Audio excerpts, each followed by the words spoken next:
recorderis de la semana. Voy a hacer un recorderis de la semana anterior que empezamos el día lunes hablando de anatomía y de fisiología cardíaca para nosotros tomar en cuenta lo, a lo que nos vamos a enfrentar. Y cosas importantes, cuando el cardiólogo nos dé una ecografía, nosotros podemos saber el diagnóstico. Entonces, si ustedes me permiten, vamos en unos 5 minutos. Las estructuras de las cardiopatías congénitas, nosotros debemos saber que el corazón, a ver, vamos a ver acá, el corazón, todos sabemos que está formado por dos aurículas y por dos ventrículos, ¿sí? Por lo tanto, tiene tres segmentos. Ustedes observan aquí, váyanme siguiendo con el puntero, el segmento auricular, la parte superior del corazón, el segmento auricular, formado por la aurícula derecha y la aurícula izquierda. El segmento inferior, que es el segmento ventricular, formado por el ventrículo derecho y el ventrículo izquierdo. Y el segmento vascular, formado por el tronco pulmonar, que es la que sale del ventrículo derecho, y la aorta, que sale del ventrículo izquierdo. Esos son los tres segmentos en relación a la anatomía cardíaca. ¿Qué debemos saber para poder manejar estas estructuras? ¿Y cómo está conectado el corazón en base a estos tres segmentos, auriculares, ventriculares y vasculares? Las aurículas, como es normal, se van a conectar con los ventrículos. Es el segmento AB o aurículo ventricular. Hay una cardiopatía congénita que se llama canal AB o canal aurículo ventricular, que lo vamos a ver. El segmento ventrículo arterial o ventrículo vascular, de los ventrículos que salen del ventrículo derecho, la pulmonar, y del ventrículo izquierdo, la aorta. La conexión ventrículo vascular. ¿Y hacia dónde se dirige el corazón? De arriba hacia abajo, de atrás hacia adelante, de derecha hacia izquierda y acostado sobre el diafragma. Esas son las pautas claves que ustedes deben conocer sobre anatomía cardíaca. ¿Por qué razón? Porque el cardiólogo siempre nos va a mencionar esto, los segmentos y las conexiones entre sus segmentos. Y simplemente nos va a poner AB, aurículo ventricular, BA, ventrículo arterial o ventrículo vascular, dependiendo cómo el cardiólogo lo quiera describir. Y todo esto, obviamente, debemos saber un corazón normal, lo que conocemos como situs solitus, o sea, las aurículas están en los lados que deben estar. La aurícula derecha está en el lado derecho, como observamos aquí. ¿Sí? Y si nos vamos a la imagen de acá, el corazón tiene su posición habitual. Miren, la punta se dirige hacia el lado izquierdo, va de arriba hacia abajo, de derecha a izquierda. Por lo tanto, es un situs solitus, porque la aurícula derecha está en el lado derecho y la aurícula izquierda está en el lado izquierdo. Pero, ¿qué pasa cuando vemos en un informe cardiológico esta palabra? Situs inversus. Las aurículas están invertidas o las aurículas están dadas la vuelta. ¿Qué quiere decir eso? El lado derecho está en el lado izquierdo, o sea, la aurícula del lado derecho está en el lado izquierdo. Estoy hablando de manera rápida, simplemente estoy recordándoles lo que ya hablé el lunes anterior, fue la primera clase dada. Ahora tomamos la batuta, nada más. Tomamos la continuidad de la clase anterior. Por lo tanto, lo estoy haciendo de esta manera. Situs inversus. El lado derecho, o sea, la aurícula derecha, está invertida de su sitio, por eso es situs inversus. Y si seguimos esta imagen que yo estoy señalando aquí, miren, la aurícula derecha está en el lado izquierdo y la aurícula izquierda en el lado derecho. Nos vamos a la imagen de acá. Miren, este corazón, la punta se dirige hacia el otro lado. Normalmente la punta se dirige hacia el lado derecho, como ustedes observan acá. Pero ¿qué ocurre acá? Miren, la punta se va hacia el lado derecho. Hasta ahí estamos hablando de una dextrocardia. ¿Qué es dextroposición? Vamos a ver más adelante. Para que ustedes se den cuenta, situs inversus, el corazón está dado la vuelta. Isomerismo auricular o situs ambiguo, cuando existen dos aurículas derechas o dos aurículas izquierdas. Por lo tanto, falta una de las dos. Puede haber dos aurículas derechas o dos aurículas izquierdas. Y aquí quiero que ustedes caigan en cuenta. con esto de aquí. A ver, ya. Aquí, ¿qué tenemos? Miren, esto es un isomerismo derecho. Este paciente tiene dos aurículas derechas o dos lados derechos de su corazón. Por lo tanto, miren, este paciente tiene dos pulmones derechos. El pulmón derecho, recordemos que tiene tres lóbulos. Miren, uno, dos, tres, uno, dos, tres. Tres lóbulos bilaterales. Por lo tanto, este paciente tiene dos pulmones derechos. El hígado está en la mitad junto con el estómago. Habitualmente el hígado está en el lado derecho. El vaso está en el lado izquierdo. Lo que llama la atención aquí, miren, cuando ustedes, esto es un isomerismo izquierdo, el otro lado. El paciente tiene dos pulmones izquierdos, ¿sí? El hígado de igual manera se encuentra en el centro y puede haber múltiples vasos, no es un solo vaso, la masa que habitualmente conocemos. Y de igual manera, esto es algo normal, un situs solitus. Corazón en el lado derecho, corazón en su lado izquierdo. Por lo tanto, tenemos un pulmón derecho y tenemos un pulmón izquierdo, con el hígado, el estómago y el vaso en su posición habitual.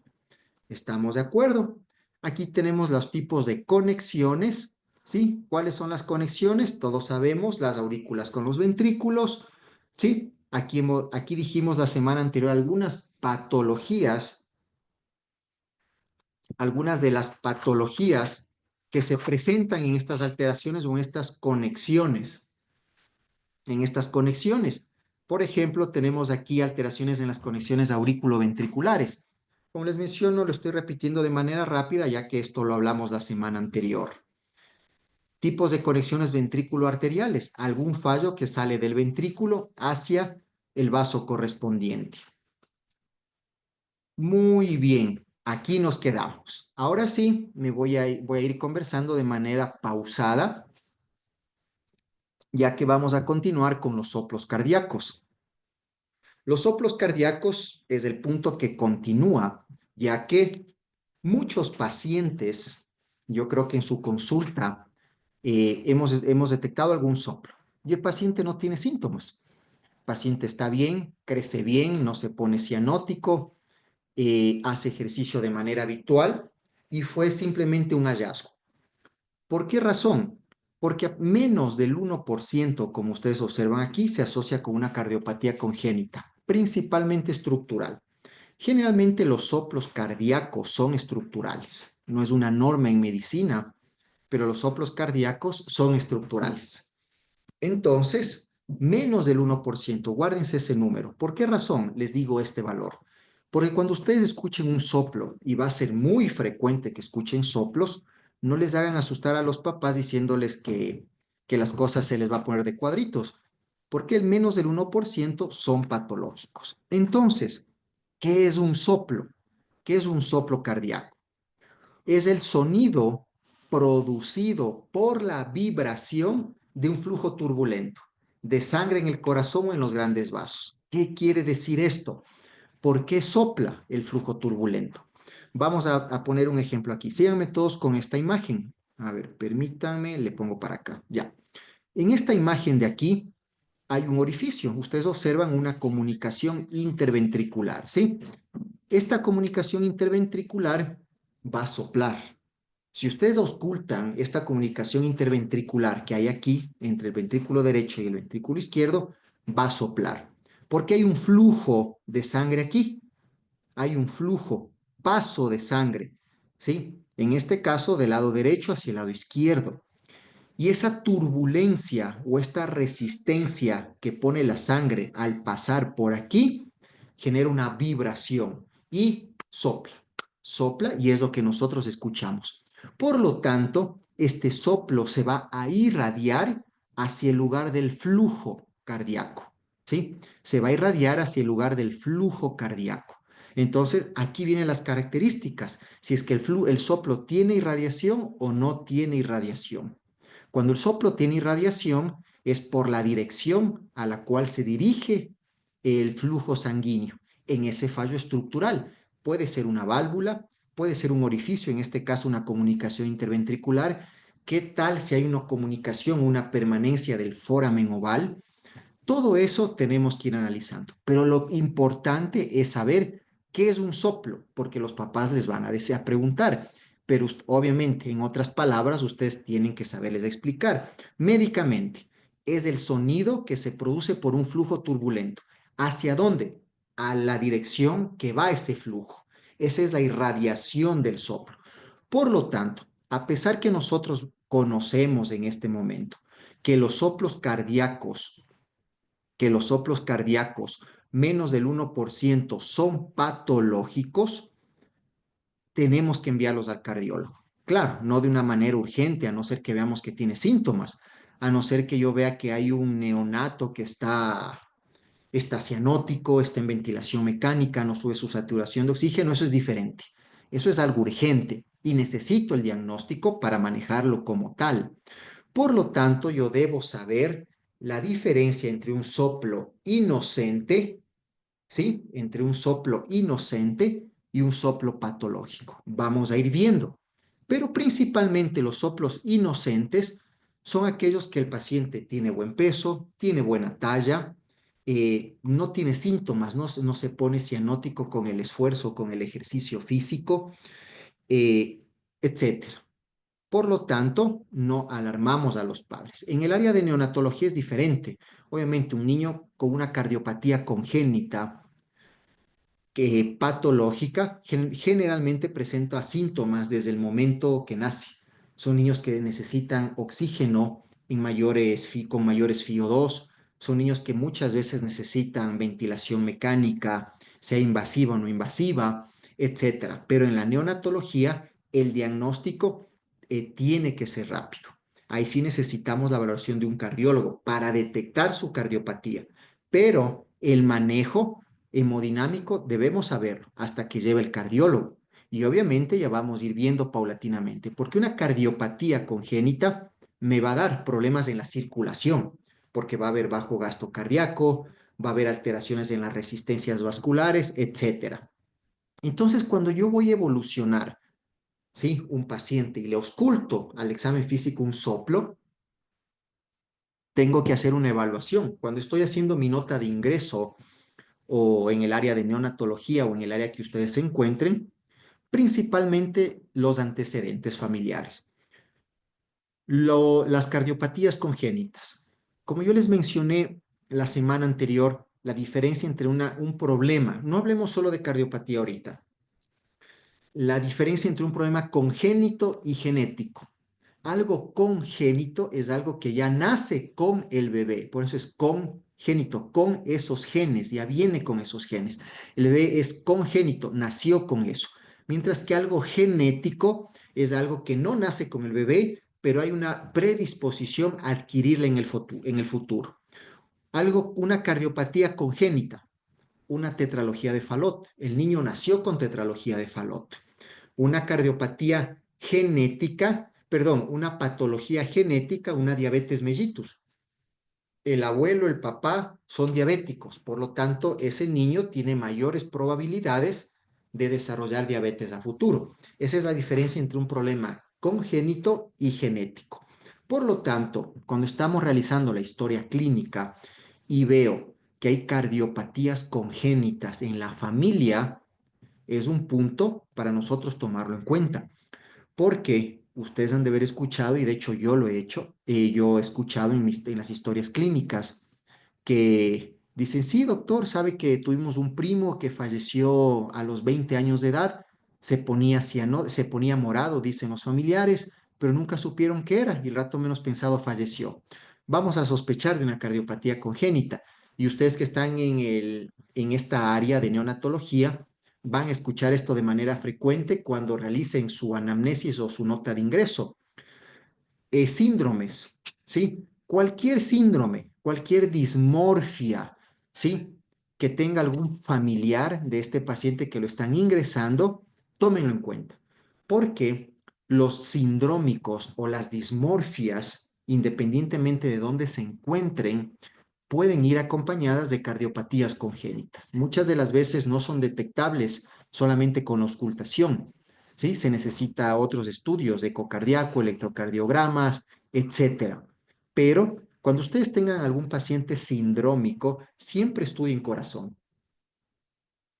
Siempre soliciten una valoración por cardiología, ya que hay una elevada probabilidad de que este niño tenga una cardiopatía congénita acompañada a su dismorfia. Y antecedentes de muerte súbita, ¿sí? Lo que les mencioné en un principio. Teníamos un familiar que se ponía moradito, dice los familiares, se agitaba, nunca les sabían qué pasó y el rato menos pensado falleció. Dijeron que tenía un problema cardíaco. Las cosas en ese sentido cambian, ¿no? Dentro de los antecedentes ginecobstétricos, importantísimo, las patologías maternas. Y aquí he puesto el ejemplo, miren, síganme con el puntero, de una diabetes mellitus tipo 2. ¿Por qué razón? ¿Cuál es el problema en una cardiopatía de un hijo de madre diabética? Recordemos que, bueno, estoy hablando de una madre diabética no controlada. Cuando una madre diabética tiene sus niveles de azúcar elevados, no controlados, no se ha inyectado insulina, no ha tomado su medicación, no ha llevado una dieta adecuada, esa sobrecarga de glucosa o de azúcar que tiene la madre está pasando permanentemente al bebé por medio de la placenta y del cordón umbilical. La placenta es el intermediario entre la madre y el bebé. Por lo tanto, la madre está pasando ese exceso de azúcar al bebé continuamente. Y es como que ustedes están ingiriendo dulce todo el día. ¿Qué pasa? Se van a engordar. Ese azúcar que recibe el bebé se va a depositar en muchos tejidos del cuerpo. Y en este caso que estamos hablando de cardiopatías, se va a depositar en el miocardio, en el músculo cardíaco. Y dentro del miocardio va a ir al tabique interventricular. Este exceso de glucosa va y se deposita en forma de glucógeno en el tabique interventricular. Por lo tanto, estos pacientes, como el tabique se hace más grande, se hace más ancho o grueso, puede obstruir ligeramente la salida del flujo sistólico del ventrículo izquierdo hacia la aorta. Y escuchamos un soplo en estos bebés. Y ese soplo, hijo de madre diabética no controlada, ustedes van a sospechar que su tabique interventricular está grueso, está ancho. Por lo tanto, está obstruyendo ligeramente el flujo sistólico del ventrículo izquierdo o el paso hacia la aorta. Es la importancia de ingresar a un hijo de madre diabética en la sala de neonatología para estudiarlo. Obviamente, si no tenemos un cardiólogo en el área, difícilmente vamos a tener una respuesta. Pero los hijos de madre diabética tienen otros problemas, no solo cardíacos, alteraciones de los electrolitos, alteraciones del calcio, el exceso de peso con el que nace un bebé, hijo de madre diabética, sí, grande para su edad gestacional o macrosómico por este exceso de glucógeno depositado en los tejidos. Son muchas de las causas por lo que un hijo de madre diabética debería ingresar en el área de neonatología. Los hijos de una madre toxicómana, independientemente del tipo de droga que consuma, los niños pueden salir con arritmias cardíacas, con hipotensión arterial. Eh, las madres que consumen cocaína, que consumen heroína, cualquier tipo de drogas, sus hijos nacen y presentan taquicardias a los pocos minutos de vida. Eso es increíble. Hemos tenido casos, los niños hacen síndrome de abstinencia neonatal. Están irritables, están despiertos a todo momento. Es como cuando ustedes se toman un café bien cargado y no pueden dormir en la noche. Están cansados, pero no pueden dormir.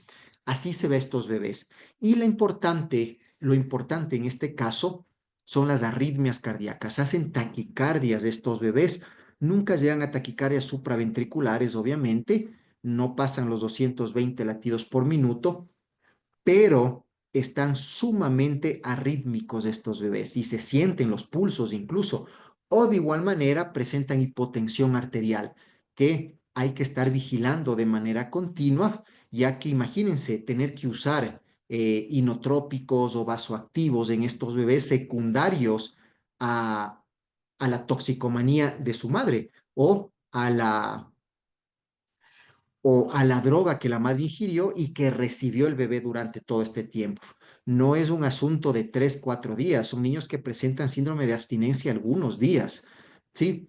Y el lupus eritematoso sistémico puede producir arteriosclerosis coronaria, incluso en los neonatos, que es muy raro. Yo honestamente no lo he visto hasta ahora, una arteriosclerosis coronaria, o como no soy cardiólogo, no estoy familiarizado al respecto, pero el lupus eritematoso sistémico, recuerden que es una enfermedad autoinmune, en la cual los autoanticuerpos van a destruir a los propios tejidos del cuerpo humano.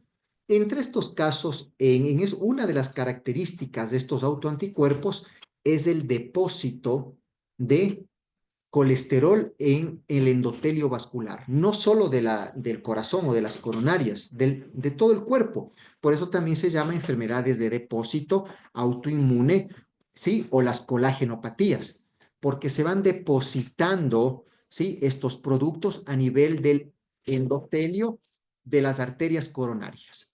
Por lo tanto, estos niños presentan arteriosclerosis coronarias con riesgos de infartos cardíacos, hijos de madres con lupus eritematoso sistémico, a tomarlo en cuenta, ¿no?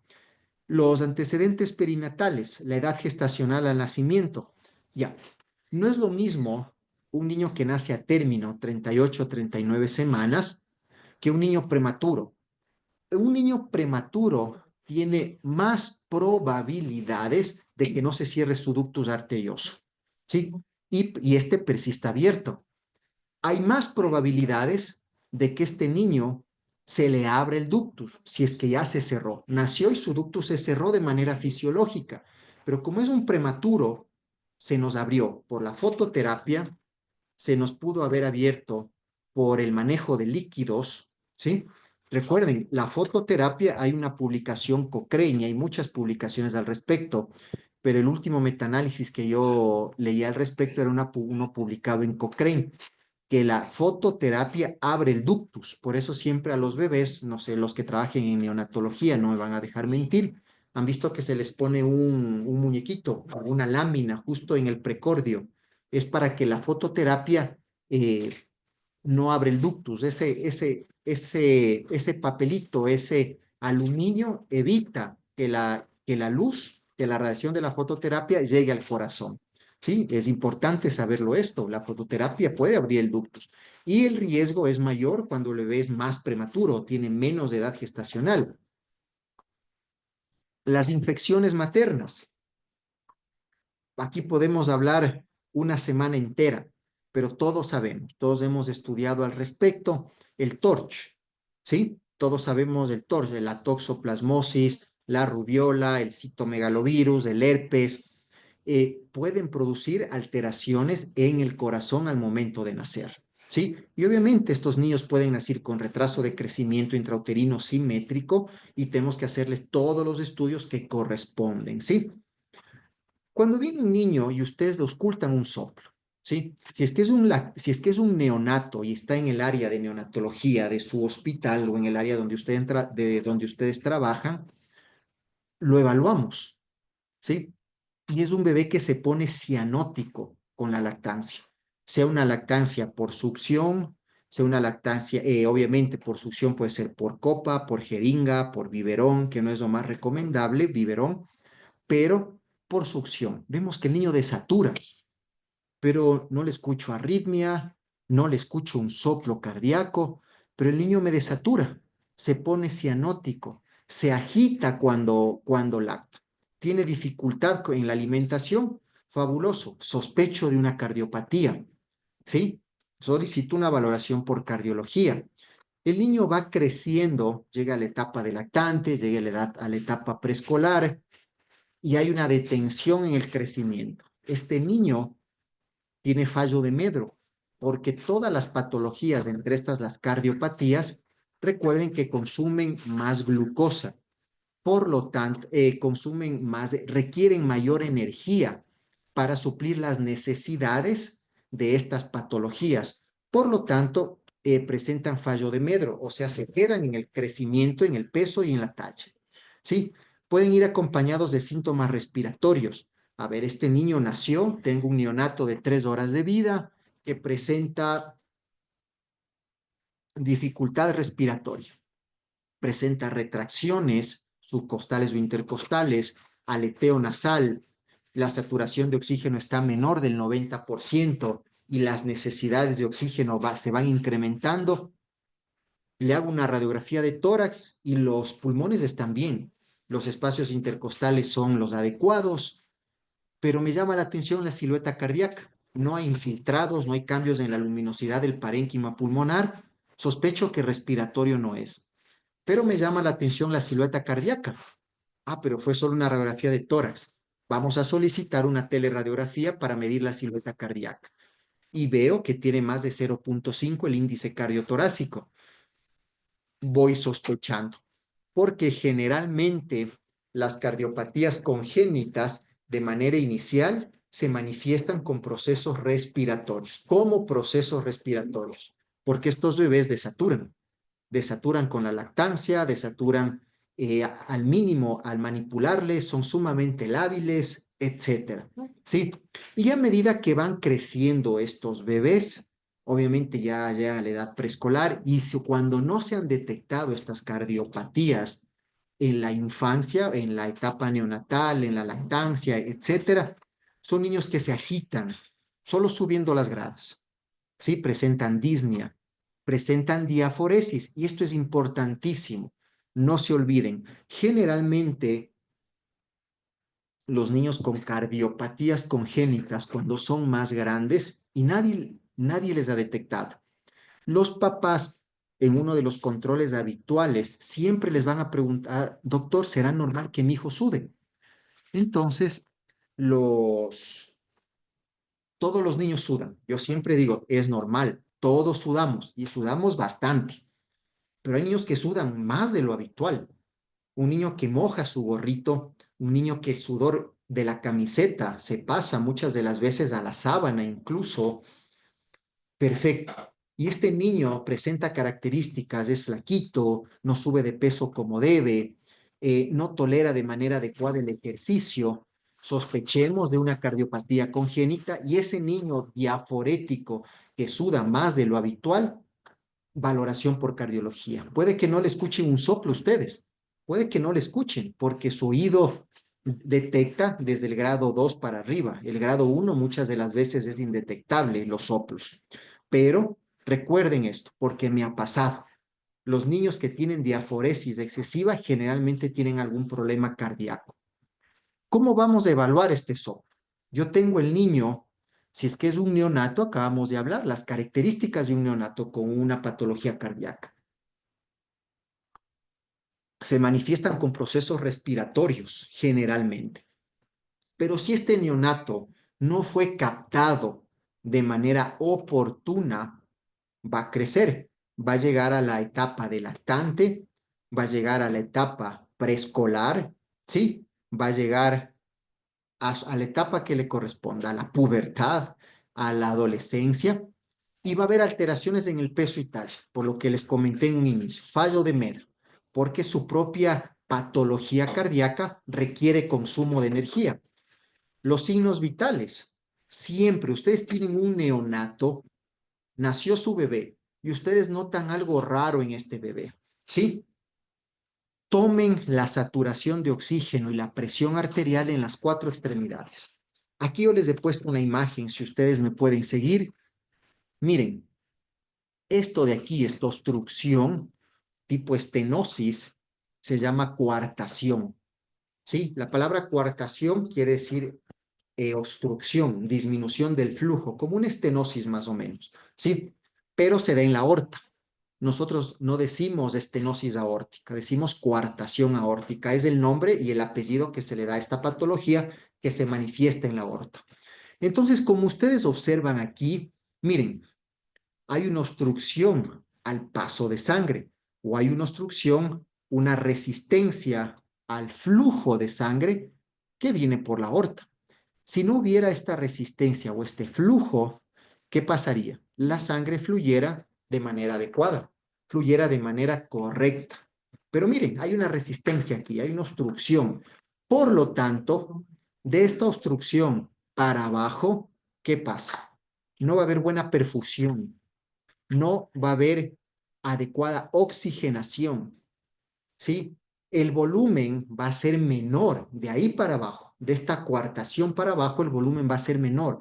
Por lo tanto, las presiones van a estar bajas, la saturación de oxígeno va a estar baja, los pulsos van a ser más filiformes o más débiles y algo característico, las extremidades frías. Entonces, ustedes tienen un neonato en su sala y hay algo, su jefe les dice, o ustedes mismos, hagamos tamizaje cardiovascular. ¿Qué consiste este tamizaje cardiovascular? Vamos a ver cómo se está comportando el corazón del bebé o vamos a ver si tiene una coartación aórtica. Saturamos las cuatro extremidades, saturación de oxígeno, presión arterial, sentimos pulsos, tomamos temperatura y si es que están alteradas, obviamente sospechamos de una coartación aórtica. Sospechamos. ¿Por qué razón yo siempre a un bebé le debo saturar en la mano derecha? Porque es la saturación preductal. Y si ustedes siguen esta imagen del corazón que yo tengo aquí, de la aorta, de aquí sale el tronco arterial brachiocefálico, este vaso que ustedes observan aquí. De este tronco arterial brachiocefálico, ¿qué sale? Para arriba, las carótidas que se van al cerebro, para acá la subclavia y sus ramas hasta abajo, la braquial, la cubital, la radial, etcétera. Pero no hay mezcla aquí. La sangre viene directamente del ventrículo izquierdo, pasa por el tronco arterial brachiocefálico y se va hacia el miembro superior derecho, si ustedes me siguen con el puntero. Porque acá, ¿qué hay? El ductus arterioso. Y cuando un bebé nace, el ductus arterioso generalmente está abierto en los primeros minutos. Con el llanto y con el ingreso del oxígeno es que el bebé empieza a cerrarse este ductus. ¿Sí? Entonces, ese es el motivo principal por el cual nosotros saturamos en la mano derecha y cuando hacemos el tamizaje cardiovascular se lo debe hacer en las cuatro extremidades. Por esta razón, ¿sí? Obviamente, cuando vemos un niño con dismorfias, como les dije en la diapositiva anterior, tenemos un neonato que llega a nuestra sala y le vemos con la nariz en silla de montar, una nariz ancha, gruesa, eh, tenemos la coloración de su piel que no es la misma, tenemos una deformidad que podemos ver en los ojos, en su boca, en su lengua, las palmas, los pliegues de las palmas de las manos, solamente hay un pliegue, no hay dos, etcétera. Todo lo que ustedes vean de raro en ese niño, considero como dismórfico, vigilen el corazón, auscúltenlo, realicen un tamizaje cardiovascular en las cuatro extremidades para sospechar de un problema cardiovascular. ¿Estamos de acuerdo? ¿Sí? Vamos a palpar el corazón. ¿Yo qué saco palpando? Recuerden que el corazón, a no ser que sea un bebé extremadamente prematuro o muy prematuro, no se debería ver el latido cardíaco. No se debería ver. Eso es lo normal. Pero si yo tengo un precordio visible, tengo un precordio palpable cuando pongo mi mano, algo está pasando porque ese corazón está trabajando más de lo habitual. Si es que yo lo logro ver, imagínense, sobrepasa los tejidos de la pared torácica, probablemente hay una miocardiopatía dilatada, una insuficiencia cardíaca, etcétera. Ausculto, obviamente, y veo el ritmo y frecuencia cardíaca. Vamos a ir viendo en las diapositivas siguientes, en un trazado de electrocardiograma, cómo yo puedo ver el ritmo y la frecuencia cardíaca en un trazado electrocardiográfico. Claro, lo más rápido, escucho el corazón y lo cuento, pero en un electrocardiograma el niño está monitorizado. Tengo que saber yo valorar su frecuencia cardíaca, ver el ritmo, obviamente. ¿Sí? Muy bien. Vamos con la siguiente diapositiva. Aquí tenemos, cuando yo ausculto el corazón, perdón un segundito, permítanme un segundo.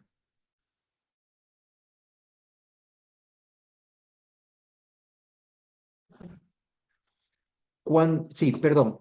Cuando ustedes auscultan el corazón de un bebé, bueno, de un niño, de un adulto, siempre debemos saber esto. Y es importantísimo saber qué estoy escuchando. El primer ruido que ustedes escuchan, o el llamado R1, ustedes anotan en su historia clínica R1 y R2 rítmicos. ¿Qué es el ritmo cardíaco? Por eso es R1, ritmo 1 y ritmo 2. R1, R2, ritmo 1, ritmo 2. El ritmo 1 o el R1, cuando ustedes escuchan el primer POC, el primer ruido cardíaco, POC, POC, POC, POC, ese es el ritmo. Cuando ustedes están escuchando una banda, su banda preferida, ustedes dicen tiene buen ritmo. Y el ritmo cardíaco, pa, pa, pa, pa, pa, pa, pa, pa, pa, pa, pa, pa, dice, sabe llevar el ritmo, ¿no es cierto? Pero por ahí al baterista se le fue un palillazo, pam, pam, parra, pam, y ya no sonó igual. Lo mismo ocurre aquí. Es un corazón arrítmico. Cuando normalmente tenemos toc, toc, toc, toc, toc, toc, toc, toc, toc, algo pasa, tac, tac, toc. Hay un ruido extra que ya no corresponde al ritmo anterior que ustedes escucharon. Y las arritmias, generalmente hay un buen ritmo y el rato menos pensado sale un tono alterado. Eso es una arritmia cardíaca. Puede ser muy rápida, taquicardia, puede ser muy lenta, bradicardia, y hay diferentes arritmias cardíacas que vamos a irlas viendo paulatinamente. Pero, ¿qué es el primer ruido? El R1. Síganme con su vista a la imagen de aquí abajo. El primer ruido vamos a guiarnos, a enfocarnos aquí, en estas válvulas, en la válvula tricuspidia o la válvula auriculoventricular. ¿Sí? ¿Por qué razón les digo que se ubiquen aquí? La sangre de la aurícula derecha tiene que pasar al ventrículo derecho. Eso es lo normal. Para que pase de aquí arriba de la aurícula derecha, para que pase al ventrículo derecho, se tiene que abrir esta válvula. Porque cuando la sangre está aquí en el aurícula derecha, esta válvula tricuspidia está totalmente cerrada, está coaptada, ¿no? Pero la aurícula derecha se contrae. Cuando se contrae, aumenta la presión, se abre esta válvula tricúspide y la sangre de la aurícula derecha baja al ventrículo derecho. Se abrió la válvula, se abrió esa válvula. Y síganme nuevamente aquí en la imagen. Cuando la sangre llegó al ventrículo derecho, estas válvulas se cierran nuevamente. La válvula tricuspidia o aurículo ventricular se tiene que cerrar. Miren en la imagen, aquí está abierta. Si no se cerrara, esta sangre regresaría a la aurícula derecha. Por lo tanto, esta válvula tiene que cerrarse para que la sangre no regrese del ventrículo derecho a la aurícula derecha. Ese es el primer ruido, ese cierre valvular. ¡Toc! Y ustedes escuchan. El cierre de la válvula tricúspide o válvula auriculoventricular. Ese es el primer ruido. Lo mismo y cuando esta sangre que está en el ventrículo derecho tiene que pasar a la pulmonar, obviamente, lo mismo. El ventrículo derecho se tiene que contraer. Síganme todos aquí. Aquí está la sangre en el ventrículo derecho. Se contrae. Como se contrae, aumenta la presión dentro del ventrículo derecho. ¿Qué pasa? Impulsa el volumen sanguíneo de aquí hacia el tronco de la arteria pulmonar. Síganme todos con el puntero en la imagen. Y el flujo sanguíneo se va para acá.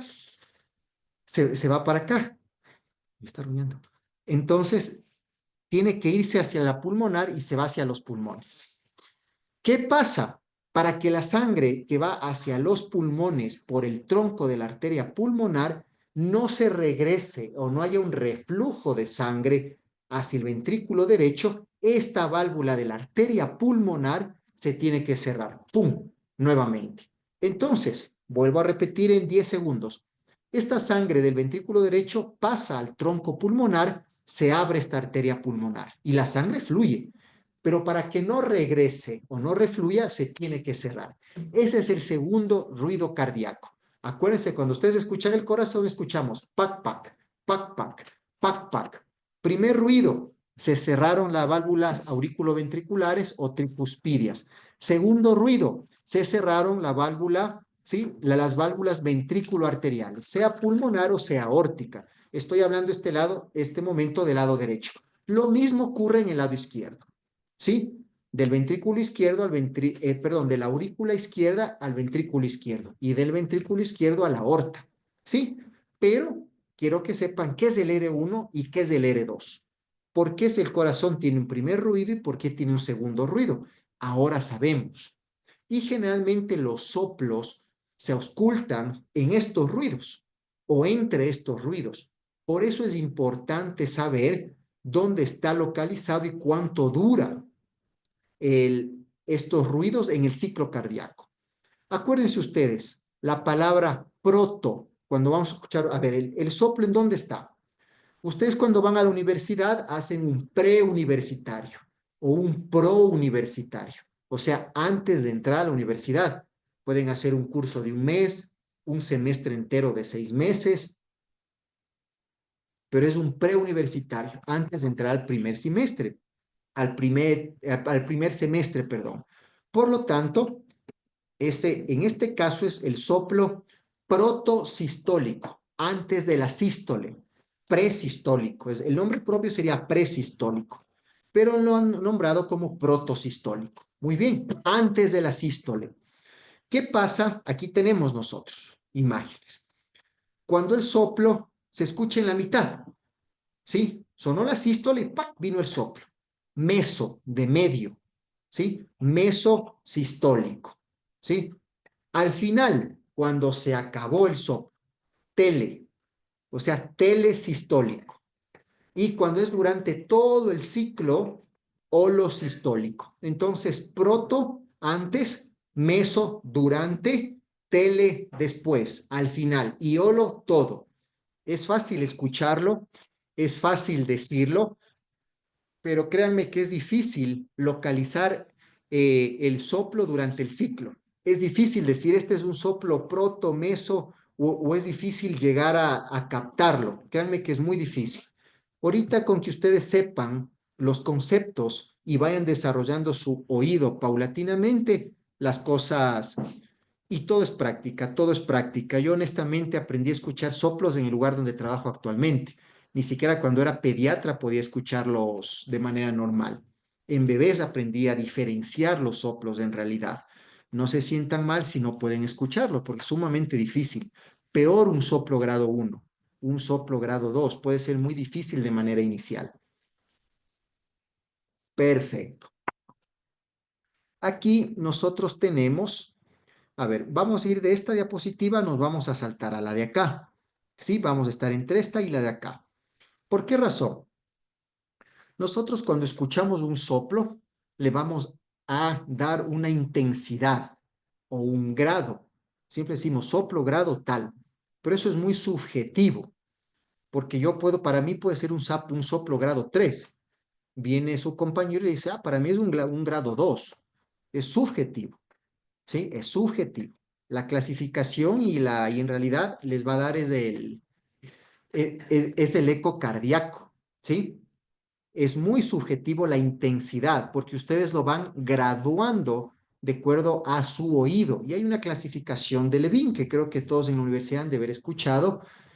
Aquí tenemos 6 grados, ¿sí? Grado 1 apenas perceptible, no hay frémito, no es audible, puede ser en todas las posiciones. El grado 2 suave, audible en todas las posiciones, tampoco hay frémito, o sea, no vibra cuando ustedes lo están palpando.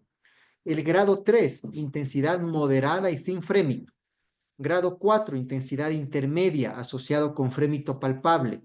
Grado 5, muy intenso, con frémito audible, con leve contacto del estetoscopio. O sea, ustedes apenas ponen, ya sienten. El grado 6, muy intenso, con frémito audible a corta distancia sin estetoscopio. ¿Sí? Entonces ustedes solo se pegan al tórax del bebé y pueden auscultar el soplo. Solamente lo he hecho una vez, tuvimos un caso de un niño con doble salida ventricular. Ahí logré escuchar un soplo grado 6. Pero, como yo les digo, es muy subjetivo. Porque miren, hagamos el análisis de esta clasificación de los soplos. ¿Qué tal si ustedes dicen, este paciente tiene un soplo grado 4? Porque yo lo escucho muy fuerte. Grado 4, pero para decir que es grado 4, aquí dice intensidad intermedia. asociado con frémito palpable, ¿sí? Por lo tanto, cuando yo ausculto el soplo y para decir que tiene grado 4, tengo que ver o tengo que haber sentido el frémito. Caso contrario, no puedo decir que es grado 4 solo por el oído. Debe tener eh, frémito con la palpación. Un grado 3, que los que generalmente todos decimos, es un soplo grado 3 porque es intensidad moderada, pero no tiene frémito. Por eso yo digo, es muy subjetivo y depende de su habilidad auditiva, porque los soplos, aparte de la auscultación, debo palpar el pecho del paciente y detectar las vibraciones o los frémitos. Y la localización. Perfecto, tengo la intensidad. He graduado el soplo, grado tal, he palpado, pero ¿en dónde se localiza el soplo? ¿Sí? Para esto eh, tenemos ubicaciones anatómicas que se refieren al sitio de máxima intensidad, donde ustedes escuchan más el soplo. Vamos a ver este corazón de acá, en primer lugar. Para podernos ir a la imagen de acá y ver los focos de auscultación cardíaca, que todos ustedes deben conocerlos, pero vamos a ver por qué. ¿Por qué se llaman así? Y esto es algo que a mí me llamaba la atención siempre. Miren, síganme todos con el puntero. Aquí dice foco aórtico y el foco aórtico está al lado derecho del paciente. Pero ¿de dónde sale la aorta? Sale del ventrículo izquierdo, ¿no es cierto? Entonces se supone que yo debería escuchar el foco aórtico en el lado izquierdo. Regresemos acá. En la primera diapositiva, yo les comenté a ustedes eh, que los soplos se los escucha en dirección al flujo de sangre. Eso es un soplo, hacia la dirección donde se dirige el flujo de sangre. Esa es la irradiación del soplo cardíaco. Por lo tanto, síganme nuevamente con el puntero. Aquí tenemos el tronco de la arteria pulmonar y acá tenemos la aorta. Todos síganme con el puntero. No miren a sus cámaras, solo miren al puntero. El tronco de la arteria pulmonar sale del ventrículo derecho, ¿sí? Como ustedes observan aquí, todos sabemos eso. El tronco de la pulmonar sale del ventrículo derecho. Por lo tanto, yo debería escuchar el soplo pulmonar en el lado derecho del paciente. ¿Por qué lo escucho en el lado izquierdo? Si ustedes observan acá, miren, foco pulmonar está en el lado izquierdo del paciente, par esternal izquierdo. ¿Por qué ocurre esto? Vuelvo a repetir, concepto de soplo. Una turbulencia captada por el flujo hacia la dirección en la cual se dirige el flujo sanguíneo. Miren, aquí, nuevamente, síganme todos con el puntero en la imagen. La sangre sale del ventrículo derecho, se va hacia la pulmonar y de la pulmonar hacia dónde va el flujo, hacia acá arriba, miren, porque tiene que llegar a los pulmones. Y la dirección de la pulmonar hacia dónde es, hacia el lado izquierdo. Por eso el foco pulmonar se escucha en el lado izquierdo, paraesternal izquierdo del paciente, por su dirección del flujo sanguíneo.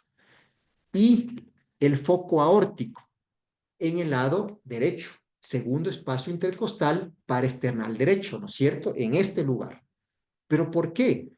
Si la aorta sale del ventrículo izquierdo, ¿por qué no lo escucho en el lado izquierdo? Por esto, es lo mismo. Se contrae el ventrículo, manda su flujo sistólico de sangre y la aorta, ¿qué dirección tiene? Miren, hacia arriba y hacia la izquierda. Esa es la dirección, por lo tanto estoy escuchando el flujo, ¿sí? Vamos a la imagen. Esta de aquí es la imagen. Miren, foco aórtico para esternal derecho, por el flujo, pero sí, aquí está la aorta, pero se dirige hacia acá. Foco pulmonar, se dirige hacia acá el flujo. Tenemos foco tricuspidio y foco mitral. Eso sí es en los lugares donde están ubicadas, la tricúspide y la mitral. ¿Pero por qué están en los mismos lugares y no cambia de posición como la pulmonar y la aorta? Porque son válvulas. Y las válvulas se cierran y se abren, se cierran y se abren. Y cuando hay insuficiencias valvulares, esta solamente es el choque y escuchamos el reflujo de la sangre por esas insuficiencias valvulares. Escuchamos el reflujo de sangre. Por lo tanto, esas sí es en las posiciones que deben estar. Creo que he sido claro en esto, ¿no es cierto? ¿Por qué se escucha ahí? ¿Por qué son estos focos? El foco aórtico, segundo espacio intercostal parasternal derecho, foco pulmonar, segundo espacio intercostal, parasternal izquierdo, foco tricuspidio, cuarto espacio intercostal paraesternal izquierdo y el foco mitral, ¿sí? En la misma dirección hacia el lado izquierdo, porque la punta del corazón o el corazón hacia dónde se dirige, habíamos dicho que hacia el lado izquierdo. Perfecto. Vamos a seguir. En unos 5 minutos que terminemos la evaluación de los soplos cardíacos, nos tomamos unos 3 minutos para tomar algo, para que ustedes puedan ir a prepararse algún café. Como siempre digo yo, mucho de lo bueno es malo. Si yo les doy mucha información buena, se van a cansar. Vamos a descansar 2 a 3 minutos. Muy bien. ¿Hacia dónde se irradian los soplos cardíacos? Ya sabemos nosotros que es en la dirección del flujo sanguíneo. ¿Sí? Por eso un soplo cardíaco en el foco aórtico lo escucho en el lado derecho, pero la aorta sale del izquierdo, sí, pero su flujo va hacia allá. ¿Sí? Los soplos pueden ir hacia la espalda, pueden ir hacia el cuello, pueden ir a las axilas, hacia donde sea esa dirección. Si es una comunicación interventricular, el flujo va del ventrículo derecho hacia el ventrículo izquierdo y el soplo puede dirigirse hacia la axila incluso, ¿sí? Pueden modificarse, aumentar la intensidad del soplo, disminuir la intensidad del soplo o desaparecer el soplo cuando yo le hago sentar al paciente, cuando le hago parar, cuando le hago poner de pie, moverse el cuello, etcétera. ¿Sí? Por eso cuando ustedes escuchen un soplo, cámbienle de posición al paciente, porque un soplo patológico generalmente tiene irradiación, ¿sí? Tiene irradiación y se cambia o se modifica con los cambios de posición, ¿sí? Si ustedes tienen un bebé con un soplo y le cambian de posición, o un niño más grande, le cambian de posición y el soplo no se irradia, ¿sí? Hacia ninguna parte. No se modifica con las maniobras de Valsalva, no se modifica con los cambios de posición. Hay una elevada probabilidad de que este soplo cardíaco sea benigno. Pero si no ocurre esto, el soplo se irradia, se modifica cuando el bebé se le cambia de lado, el niño o el grande, lactante, se sienta, se acuesta, se pone en decúbito izquierdo, este soplo cambia sus características, podemos sospechar de algo patológico, ¿sí? Y en el examen físico, tengo que palpar el hígado, puede haber congestión vascular, congestión hepática, secundaria una insuficiencia cardíaca del lado derecho. El hígado se congestiona, obviamente. Por eso tengo que palpar el abdomen, ver en las extremidades si no hay edemas. Aunque en los neonatos generalmente no ocurre esto. Es raro, porque el corazón ya tendría que estar insuficiente para que pase esto. Y una insuficiencia bastante avanzada y bastante agresiva. Pero en niños grandes, o ustedes han visto en los adultos, siempre que se palpa o se está valorando el cardiovascular, hay que verificar edemas que dejan fobias. Generalmente en un neonato que presenta edemas, sospechamos de una retención de líquido, ¿sí? Generalmente por problema renal. Los soplos en los niños o en los neonatos, acabamos de decir que son por flujos sanguíneos normales, cuando no son patológicos, ¿sí? Puede ser un foramen ovar permeable y el niño puede vivir toda la vida con un foramen oval, pequeñito que no le afecta en nada. No ocurre así con un ductus. Recuerden que un ductus, si no se cierra y este es grande, a futuro puede aumentar la presión pulmonar y son niños que a los 5 o 6 años se agitan de todo, se ponen cianóticos cuando hacen deporte y recién ahí estamos dándonos cuenta que el niño tiene un problema cardíaco, ¿sí? Cuando es un problema, el corazón está normal, no hay alteración en sus segmentos o en sus conexiones, auriculares, ventriculares, aurículos ventriculares y ventrículo arteriales. Todo está normal, ¿sí? Los soplos inocentes o los soplos fisiológicos son normales en los niños. Recuerden, menos del 1% son patológicos.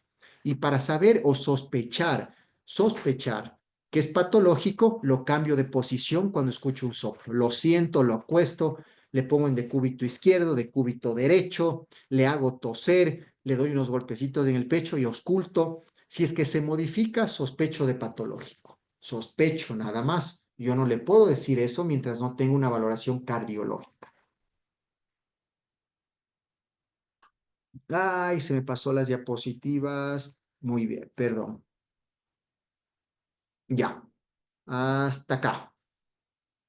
Muy bien. Entonces, los soplos inocentes, los que no va a pasar absolutamente nada con ese niño, ustedes pueden tener un soplo y nunca les detectaron, jamás, ¿sí? Generalmente son soplos sistólicos, acuérdense de eso. Generalmente son cuando se contraen los ventrículos, en la sístole, son sistólicos y a veces es difícil saber cuál es el R1 y cuál es el R2, cuál es el primer ruido y cuál es el segundo ruido. ¿Cuál es el segundo ruido? Es difícil, yo no puedo saberlo. Pero cuando yo oculto el primer ruido, debo palpar el pulso. Y el pulso coincide con ese ruido, ese es el sistólico. ¿Sí? Ese es el sistólico. Ese es el sistólico. Entonces, nunca se olviden, porque es difícil, es difícil de manera inicial, pero palpen pulsos. Y el ruido que coincide con la pulsación que ustedes dieron, ese es el sistólico. ¿Sí? Se ausculta en un solo foco, no tiene irradiación. Le ausculto en el foco pulmonar, le cambio de lado, le siento, le acuesto al niño y no se modifica, ¿sí? Y no tiene irradiación, sospecho que es una patología cardíaca, perdón, que es un soplo cardíaco benigno, no patología, que es un soplo cardíaco benigno. Entonces, sistólico en un solo foco que no se irradia, hasta grado 3 no pasa absolutamente nada y con tono alto. Uno dice, doctor, pero le escucho un grado 4, verá, es fuerte ese soplo. Cuando un soplo es más fuerte, generalmente es menos patológico. ¿Por qué razón? Si es que estoy hablando de un orificio, si es que hablo de un orificio, por ejemplo, una comunicación interventricular. Cuando el orificio es pequeño, el flujo tiene que vencer esa resistencia del orificio pequeño. Por lo tanto, tiene que aumentar la turbulencia al pasar por ese orificio. Y el soplo es mayor, pero el orificio es pequeño. Probablemente en un año o en meses ya se cierre. Lo que no ocurre cuando es un orificio grande. Si es un orificio grande, la sangre no tiene mayor resistencia. Por lo tanto, hay menos turbulencia y el soplo se ausculta menos. Entonces, no digamos o no sospechemos que mientras el soplo es más chiquito, es más benigno. Eso depende del orificio o del tamaño del orificio o de la comunicación. Hablando de comunicaciones, no ocurre así cuando hay una valvulopatía. Recuerden que las válvulas, los sonidos es cuando se cierran y el soplo es cuando hay turbulencia en una insuficiencia vascular. ¿Estamos de acuerdo? Entonces es muy diferente, muy diferente. Cuando el soplo es de alto tono en una comunicación y cuando el soplo es de alto tono en una insuficiencia valvular es muy diferente. Por eso debemos saber diferenciar y saber en dónde estoy escuchando el soplo, en los focos que acabamos de hablar. Eso es importantísimo, los focos, las posiciones, ¿sí? Si es de corta duración, si es que varía con la respiración y los cambios de posición, como les acabo de mencionar, un soplo benigno no varía con los cambios de posición, no varía con la respiración. Ustedes le ponen, si es que es un niño grande, obviamente, le ponen su fonendoscopio, lo auscultan y le dicen que respire rápido. Si el soplo no cambia, sospechen de algo benigno. Si el soplo se modifica en cualquiera de sus características, sospechamos que algo malo puede estar pasando, ¿sí? Etcétera. Vamos a hacernos una pausa de 2 minutos antes de empezar a hablar de hemodinamia neonatal. Son las 7:10 de la noche, ¿sí? Son las 7:10, no nos vamos a cansar mucho. 3 a 5, 3 minutos, 3 minutos por favor, ¿sí? Este tema es un poco pesado, hemodinamia neonatal, y todos deben saber manejarlo, porque hasta que llegue el cardiólogo yo no sé qué es lo que tiene ese niño, si es una transposición de grandes vasos, si es un ductus hemodinámicamente significativo, yo no sé, pero debo saber manejar hemodinamia, ¿sí? Y vamos a empezar. Permítame 2 minutos, solamente traigo un poco de agua, algo de café para continuar. Listo, doctor.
Muy bien, muy bien. Tomar un poco de café, creo que todos hayan hecho lo mismo. Todavía tenemos 50 minutos. Entonces, creo que tenemos claro que muchas de las cardiopatías nosotros detectamos por medio de un soplo o de una alteración hemodinámica. Hemos hablado de soplos, por lo tanto, yo sé cuándo sospechar de un soplo patológico o de un soplo benigno, por las características. Yo sospecho. Nunca voy a confirmar, porque como les digo, yo confirmo por medio de una ecografía cardíaca. Confirmo y doy el diagnóstico de la anomalía estructural, un electrocardiograma para ver su fisiología cardíaca, pero tengo que manejar ese niño. Estoy en el área de cuidados intensivos neonatales y tengo un niño que sospecho de una cardiopatía y me está haciendo una repercusión hemodinámica. Tengo que manejarlo. Entonces nosotros, aquí, esto es algo de las primeras diapositivas que creo que todos ustedes saben. En primer lugar, El intercambio de gases dentro del útero se da, ¿sí? Entre la placenta y ese es el intermediario, todos sabemos de eso. Los pulmones del bebé se mueven dentro del útero, pero no tienen la función de intercambiar gases. O sea, no tienen la función de ventilar. Dentro del útero, no. La mamá proporciona oxígeno y la mamá bota el CO2 del bebé.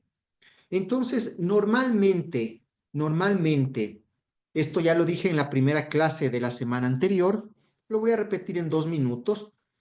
Estos pulmones del bebé dentro del útero están con la presión elevada, están altas sus presiones. Por eso las presiones pulmonares son mayores que las sistémicas. Eso es fisiológico. Y el intercambio de sangre o las comunicaciones se dan aquí, con el ductus arterioso.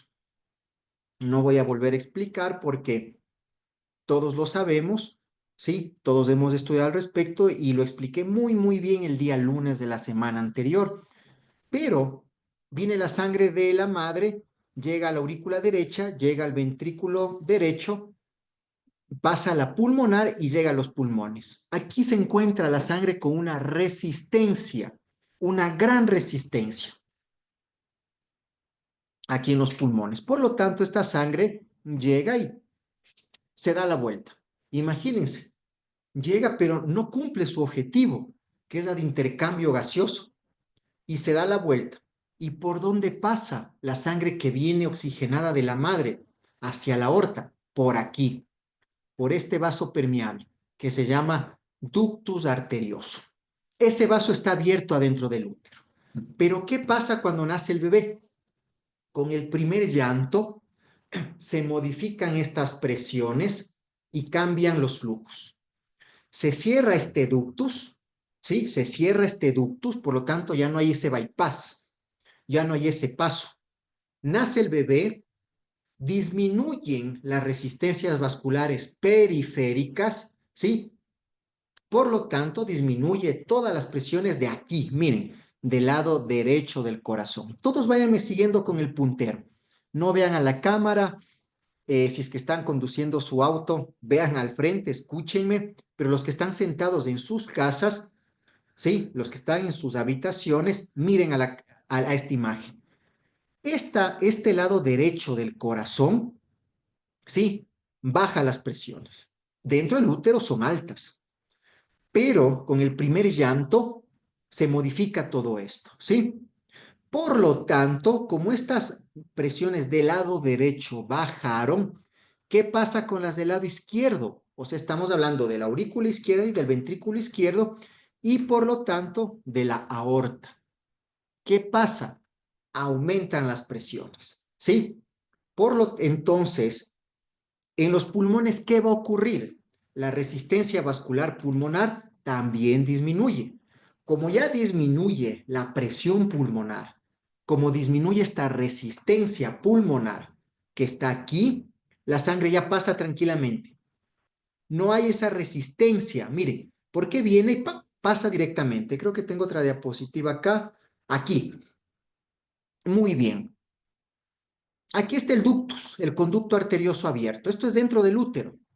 Entonces, la sangre se da la vuelta del pulmón y viene por aquí. Y va a la circulación normal. Viene y sale por la mamá, barriendo el CO2. Nació el bebé y miren esto, fabuloso. Se cerró el ductus, totalmente. Ya no hay ese bypass. La sangre sigue su curso normal hasta que el niño, hasta que el bebé llega a ser viejo. Todo esto sigue su curso normal. Miren el cambio de flechas. Miren el cambio de flechas. Aquí la sangre va y se pasa por este huequito a la aorta. Aquí ya no hay el huequito, ya no hay el ductus arterioso, está cerrado totalmente y la sangre ya no tiene ese shunt. Por lo tanto, del ventrículo izquierdo sale la sangre a la aorta, del ventrículo derecho sale la sangre a la pulmonar hacia los pulmones para entregar el oxígeno de la atmósfera y retirar el CO2 que se produjo por el metabolismo aeróbico. Eso está clarísimo, ¿no es cierto? ¿Cuánto tiempo normalmente dura el periodo de transición? ¿Qué es el periodo de transición? El paso de la circulación fetal de todo este lado acá, a la circulación neonatal o del recién nacido y la circulación que va a durar toda la vida. Este espacio de aquí, el tiempito que dura este proceso, debe ser rápido y el ductus ya se debe empezar a cerrar apenas el bebé nace. El bebé nace con el primer llanto y con el clampeo del cordón umbilical.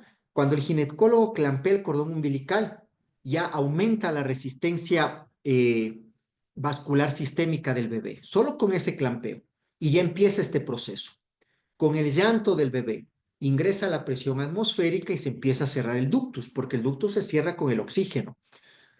Pero puede durar hasta 24 horas. Puede durar hasta 24 horas, considerándose normal.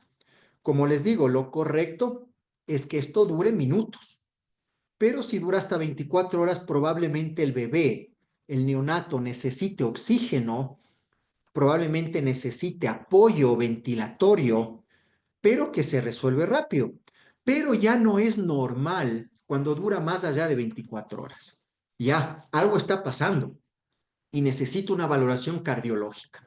Y probablemente yo tenga que empezar a manejar la hemodinamia de ese neonato. ¿Sí?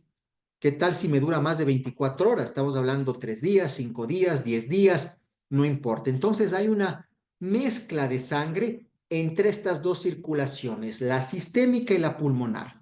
Se está mezclando, está shunteando, como se dice vulgarmente, porque hay un shunt que no se cerró. ¿Qué no se cerró? Probablemente o en la mayoría de las veces es este ductus arterioso, el que no se cerró. Esto de aquí, nació el bebé, imagínense, y el ductus sigue abierto. Por lo tanto, esta mezcla se está dando y el niño está desaturando. Como este ductus está abierto, la sangre no pasa toda la aorta y no pasa la circulación sistémica y tengo un compromiso cardiovascular y tengo que manejarlo con inotrópicos porque el problema es cardíaco. O si hay una resistencia baja a nivel periférica, probablemente necesite aminas vasoactivas, ¿sí? Lo más común, como les mencioné, es pensar en un PCA o persistencia del conducto arterioso. Eso es lo más común, más aún si es un prematuro, ¿sí? O una persistencia del foramen oval, que es menos frecuente. Y generalmente un foramen oval permeable, a no ser que sea muy grande, tiene repercusiones. Hay niños que viven toda una vida con foramen ovales y no les ha pasado nada, pero cuando son grandes, la cosa cambia. Entonces, si yo voy a aprender a manejar hemodinamia neonatal, lo primerito, tengo que saber qué es el gasto cardíaco. ¿Sí? El gasto cardíaco es, ustedes se van, se suben en su carro y para irse de aquí a otra ciudad necesitan poner gasolina e ir a una velocidad adecuada. Si ustedes dicen, yo me voy de Riobamba a Ambato a 70 kilómetros por hora, probablemente esté en Ambato en una hora y con un galón de gasolina. Muy bien, ese es el gasto que da mi carro en una hora. El corazón también tiene un gasto. El corazón necesita energía porque está contrayéndose y está mandando un volumen de sangre. ¿Cuánto gasta su carro en un minuto? No lo sabemos. ¿Cuánto gasta el corazón en un minuto? El gasto cardíaco. Es el volumen sistólico. Recuerden que el corazón se contrae. Cada contracción de los ventrículos manda un volumen de eyección, ¿sí? O eyecta un volumen. Ese es el volumen sistólico. Con cada contracción ventricular, el volumen sale de los ventrículos a la aorta o a la pulmonar, ¿sí? Por eso el gasto cardíaco es el volumen sistólico por la frecuencia cardíaca. Porque el gasto cardíaco lo vemos en un minuto. Y ustedes la frecuencia cardíaca, ¿en cuánto la cuentan? En un minuto. Doctor, la frecuencia cardíaca la puedo contar. Cuento, en un minuto tiene 48 respiraciones por minuto. Pero ¿cómo veo el gasto, el volumen sistólico? Una ecografía cardíaca. El cardiólogo en su ecocardíaco les dice volumen sistólico de cuánto, volumen de eyección de tanto. Entonces, claro, necesito de ley este valor. Pero a lo que voy es que ustedes sepan qué es el gasto cardíaco. ¿Cuánto manda, qué volumen manda los ventrículos en cada contracción en un minuto? Eso lo multiplican y eso es el gasto cardíaco. Todo el volumen de sangre expulsada del ventrículo izquierdo en un minuto. ¿Sí? Siempre se hace generalmente en el ventrículo izquierdo porque es el que va a oxigenar los tejidos. Ahora, si quiero ver el gasto cardíaco del ventrículo derecho, es para, obviamente, el cardiólogo hace esas medidas y es el que me dice, tengo un gasto cardíaco, un gasto ventricular derecho. Pero generalmente no se ocupa. A nosotros lo que nos interesa para el gasto cardíaco es el ventrículo derecho. En un minuto, ¿cuánto expulsa la sangre? ¿Cuánto expulsa el ventrículo izquierdo de sangre en un minuto? Eso es el gasto cardíaco. Tenemos claro el concepto, ¿no es cierto? El gasto cardíaco es el volumen de sangre expulsada por el ventrículo izquierdo en un minuto. Se acabó. ¿Y qué es la presión arterial? Porque van a la par. La presión arterial es el resultado, es la respuesta del gasto cardíaco y la resistencia vascular sistémica. A ver, doctor Romo, no le entendí nada. Ahora sí, me quedé en cero. Tenemos claro qué es el gasto cardíaco. Abro una llave y le conecto una manguera, ¿no es cierto? Todos hemos regado las plantas. Si abro la llave muy fuerte, la manguera sale un chorro grandote, ¿no es cierto? Estoy dando un mayor gasto cardíaco, porque estoy abriendo la llave a chorros, ¿no es cierto? Entonces, en un minuto, probablemente con la llave así abierta esté mandando 10 litros. Pero si yo le abro menos, en un minuto probablemente esté botando unos 2 litros, ¿ya? ¿Qué pasa si a esa llave abierta le conecto una manguera y yo le abro a una velocidad normal para que me dé 2 litros en un minuto? Yo puedo manejar esa manguera, no va a pasar nada. El chorro de agua que sale por esa manguera es normal.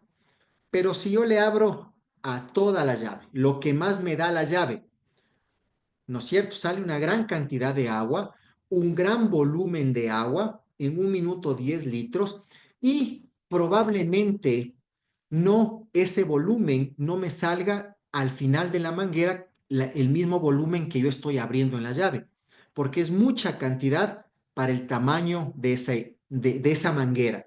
¿A qué me voy con esta explicación?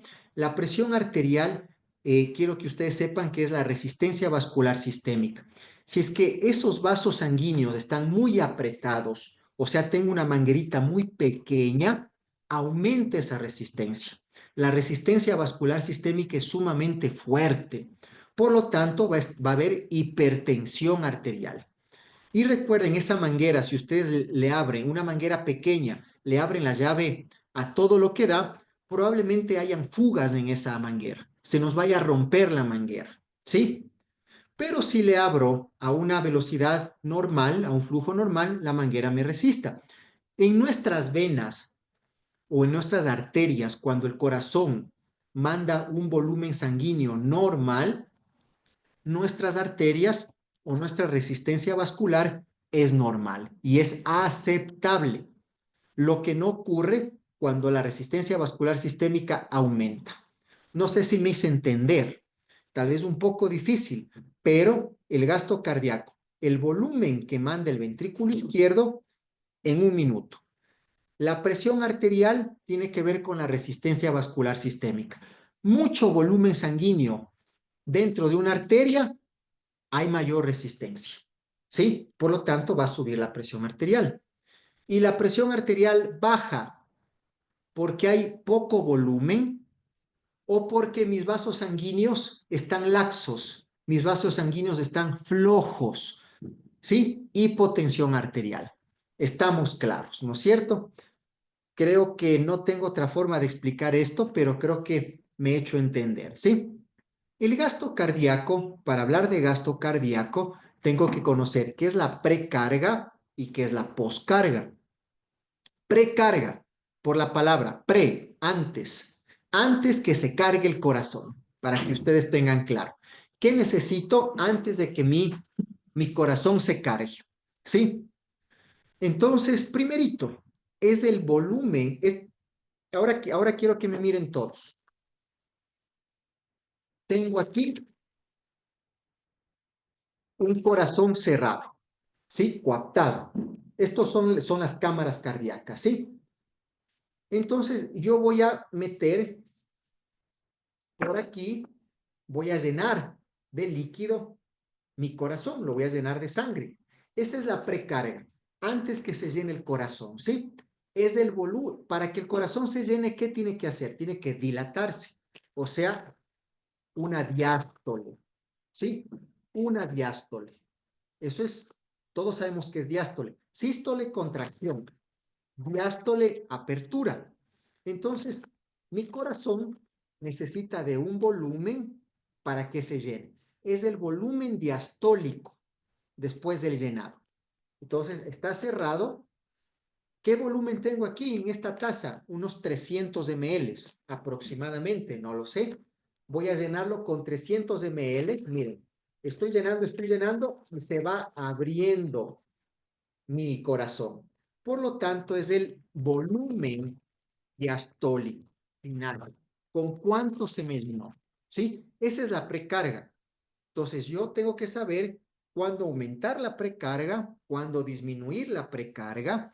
Por lo tanto, esto depende del volumen sanguíneo circulante. Recuerden, mi tacita, los 300 de aquí es con lo que voy a llenar mi ventrículo izquierdo. Vamos a hablar del izquierdo, del derecho. Pensemos en cámaras, que tengo que llenar el corazón. Entonces aquí en mi taza tengo 300 ml.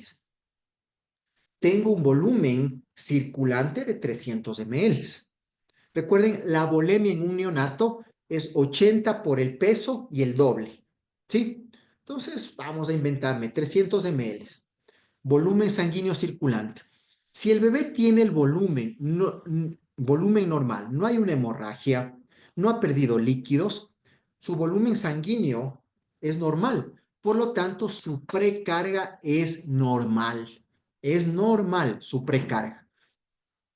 Si el niño ha perdido sangre, una hemorragia, se rompió la placenta, un desprendimiento de placenta, se rompió el cordón umbilical, hay hipovolemia. Por lo tanto, el volumen sanguíneo disminuye y su precarga va a estar disminuida o va a estar baja porque hay hipovolemia. Esta es mi taza, se me regó un poco de café, ya no tengo el mismo volumen, por lo tanto, mis cámaras cardíacas ya no se van a llenar como deben, se va a llenar a medias. ¿De qué más depende? Miren, del tono venoso. Depende la precarga del tono venoso. ¿Y qué tiene que ver con esto, doctor? Tengo un volumen sanguíneo adecuado, ¿sí? Tengo un volumen de sangre normal, pero mis vasos están laxos, están flojos por una sepsis, ¿sí? Recuerden, la sepsis produce hipotonía vascular, disminución del tono, porque se afecta el endotelio vascular. Si se afecta el endotelio vascular, el tono venoso cambia. Recuerden, las venas tienen válvulas. El tono venoso o la sangre fluye de retorno al corazón gracias a esas válvulas que funcionan como una válvula Cheng más o menos, ¿sí? Por eso cuando ustedes hacen ejercicio hay mayor retorno venoso, ¿sí? Es una precarga favorable. Pero si hay un tono afectado por una sepsis, las cosas cambian. No ha habido shock, pero no hay retorno adecuado de las venas al lado derecho del corazón. Muy bien. Depende de la contractilidad ventricular. Si los ventrículos están afectados, el ventrículo está cansado, ¿sí? Está insuficiente, no se va a contraer adecuadamente. Y si no, mis manos son mis ventrículos en este momento. Este es mi ventrículo derecho, ¿sí? Si se contrae normal, ¿qué pasa? Manda un volumen sanguíneo normal al tronco de la arteria pulmonar y mandó todo el volumen que debió haber salido. Por lo tanto, se vuelve a llenar con el volumen normal.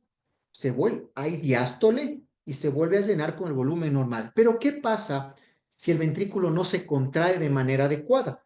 En vez de hacer esto, el ventrículo hace esto. Queda volumen sanguíneo en el ventrículo derecho. Por lo tanto, no se llena con el volumen que debe llenarse en esa diástole.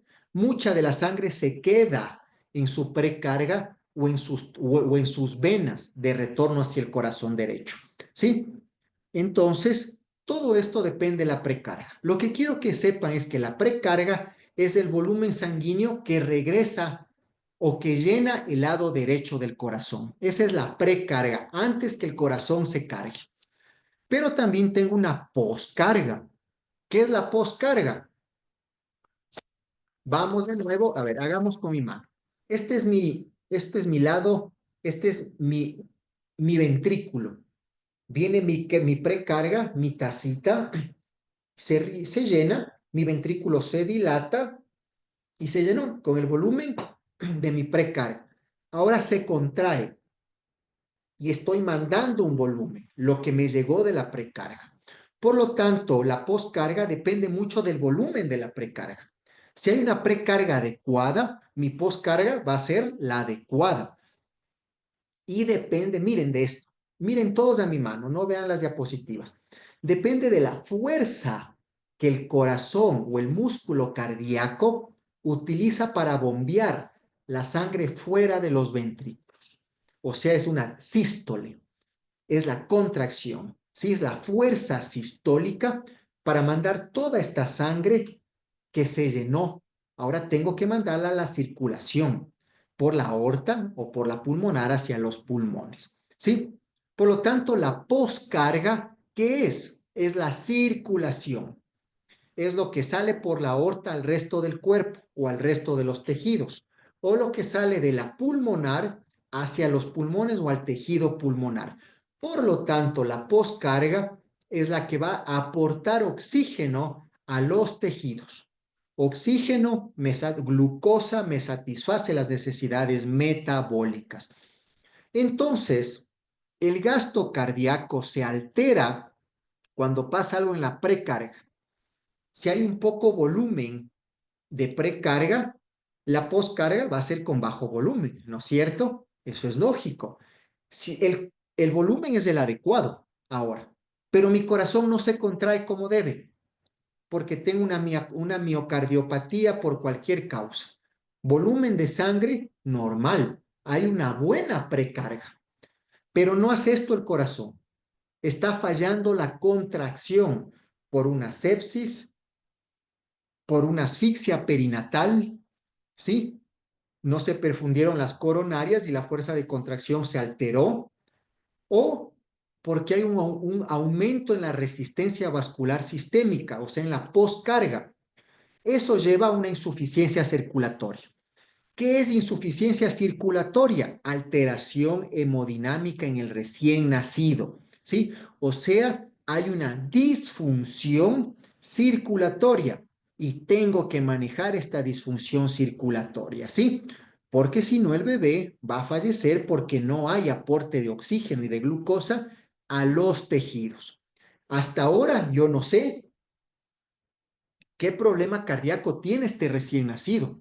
Hasta ahora no sé qué problema cardíaco tiene el neonato, pero yo ya estoy viendo que está hipotenso, ¿no es cierto? Voy a sospechar, ¿es la precarga, es la fuerza de contracción o es la poscarga? Si hay una alteración en la fuerza de contracción, tengo que manejar inotrópicos, porque es el corazón el que no está trabajando. Si el problema es a nivel de la resistencia vascular sistémica, no le voy a dar inotrópicos. Tengo que aumentar el tono de las arterias, tengo que manejar una amina. Entonces, miren, a esto quiero llevar. Probablemente no sepa nunca yo, hasta que venga el cardiólogo, qué tiene, pero yo ya sé qué es precarga, qué es poscarga, ¿sí? Y qué es tono o fuerza de contracción. Por esto se da el gasto cardíaco. Cuando yo veo, tengo mi bebé y la enfermera me dice, doctor, la presión arterial está baja y todos vemos la presión arterial media. Generalmente hacemos eso. Y la presión arterial media es un valor. Es un valor que me da la sistólica y dos diastólicas. Entonces, solamente es un estándar. Pero yo tengo que ver la presión sistólica y la diastólica. Porque la sistólica, ¿cuál es? Es la fuerza de contracción. Recuerden, la sístole es la fuerza de contracción. Entonces, no le presto mucha atención a mi presión arterial media, porque eso es un estándar. Obviamente, no es que la dejo de lado, pero la enfermera me dice, doctor Romo, el niño está hipotenso. Veo el monitor, veo las presiones y veo si se alteró la sistólica o la diastólica. Si es sistólica, problema cardíaco, problema de contracción, alterado el inotropismo cardíaco. Sí, si es problema diastólico, el problema es sistémico, periférico, porque la presión arterial media no identifica la presencia de flujo sanguíneo sistémico inadecuado. Puede que la sistólica esté normal, pero la presión diastólica está por los suelos. Y la presión arterial media yo solo multipliqué y me dio ese valor. Y no me estoy dando cuenta de la sistólica, perdón, de la diastólica, o al revés. Por lo tanto, la presión arterial, ¿de qué me sirve? Doctor Romo, este neonato de un día de vida, mire, las presiones están alteradas. Cuando me dicen que las presiones arteriales están alteradas, yo ya sé que hay un problema o en el gasto cardíaco o en las resistencias vasculares sistémicas de ese bebé. Y para eso veo la sistólica y la diastólica. La presión arterial es la resistencia vascular sistémica multiplicado por el flujo sanguíneo sistémico. ¿Cómo saco el flujo sanguíneo, doctor Romo? Difícil, el cardiólogo me lo dirá con su ecografía cardíaca, pero como conceptos yo ya sé, ¿sí? Entonces, cuando el paciente está hipotenso, sea un problema cardíaco o sea de resistencia vascular sistémica, se llega a una sola cosa, hay baja perfusión. Porque si el corazón no se contrae bien, hay un bajo flujo sistólico. El corazón no se contrae, no baja, no manda un volumen adecuado. Por lo tanto, el problema repercute a nivel sistémico, pero no le voy a poner norepinefrina. Tengo que ayudarle con un inotrópico a que el corazón se contraiga mejor. Vamos a ir viendo, vamos a ir viendo poco a poco. Vamos a ir hablando de los tipos de shock, obviamente, porque en todos los shocks hay compromiso cardíaco y tengo que manejar cardíaco. Pero doctor, es shock séptico. Tengo que manejarlo, es cardiovascular. Doctor, es un shock anafiláctico. Perfecto, cardiovascular. Tengo que manejar, obviamente, la anafilaxia. Corticoides, adrenalina, así se trata la anafilaxia, pero la anafilaxia me lleva a compromiso hemodinámico. Todos los shocks tengo que saberlos manejar porque tienen compromiso cardiovascular. ¿Sí? Entonces, cuando un paciente entra en shock, hay algunos mecanismos neuroendocrinos que mantienen el aporte de oxígeno a los tejidos. Pero en el caso de compromiso ya no pasa esto, porque no hay un aporte adecuado de oxígeno. Puede aumentar la frecuencia cardíaca, puede aumentar la frecuencia cardíaca, por lo tanto aumenta el volumen, pero hay un fallo. El corazón se contrae tan rápido, pero no manda el volumen que debe salir de este ventrículo. ¿Sí? Se aumenta la frecuencia cardíaca, pero están hipoperfundiéndose las coronarias. Recuerden eso. Se hipoperfunden las coronarias. Entonces, no tengo una respuesta adecuada. ¿Sí? Si el paciente es tipo volémico, no hay buena perfusión, extremidades frías, llenado capilar tardío, no se perfunde el riñón, oliguria, etcétera. ¿Sí? Aquí es donde yo veo. Cuando hay un compromiso de la presión arterial sistólica, recuerden, con contracción ventricular, disminuye el volumen sistólico del ventrículo izquierdo. Hay un compromiso cardíaco. Puede ser por una precarga insuficiente. No llegó suficiente volumen a ese corazón.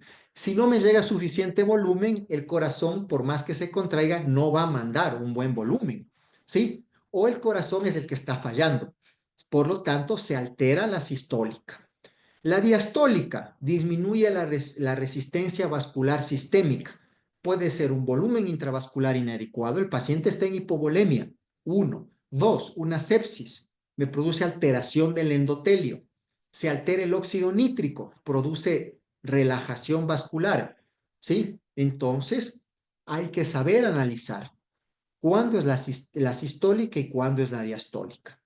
Cuando un recién nacido entra en shock o un shock hipovolémico, sabemos, no hay sangre, disminuyó el volumen sanguíneo. Como no hay sangre, como disminuyó el volumen sanguíneo, ese corazón, por más que se contraiga, el corazón de manera inicial presenta taquicardia, porque se está contrayendo para suplir esa demanda de oxígeno.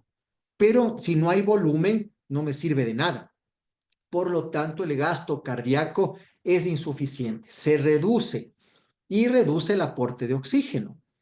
Cuando hay un shock distributivo, el volumen de sangre es el adecuado, es el correcto, pero estos están mal distribuidos, no están en el vaso arterial o vaso venoso que deben estar, no están en su vaso, están en otras partes. Hay una mala distribución de este volumen sanguíneo. Por lo tanto, reduce la resistencia vascular sistémica. ¿Sí? El volumen está bien, el paciente no está en shock, pero están en otra parte. También puedo darle volumen a este bebé. También le puedo dar volumen, porque la sangre está en otra parte, el volumen está en otra parte, hasta lograr detectar la causa que está distribuyendo mal esa sangre. La sepsis libera mediadores vasoactivos, por lo tanto produce una vasodilatación difusa con hipoperfusión difusa. ¿Sí? Y aquí, shock cardiogénico. La palabra cardiogénico, cardio sabemos que es corazón, génico de génesis, que se origina o se genera en el corazón. Entonces, si el problema se está generando en el corazón, hay una alteración cardíaca, hay una disfunción del miocardio, ¿sí?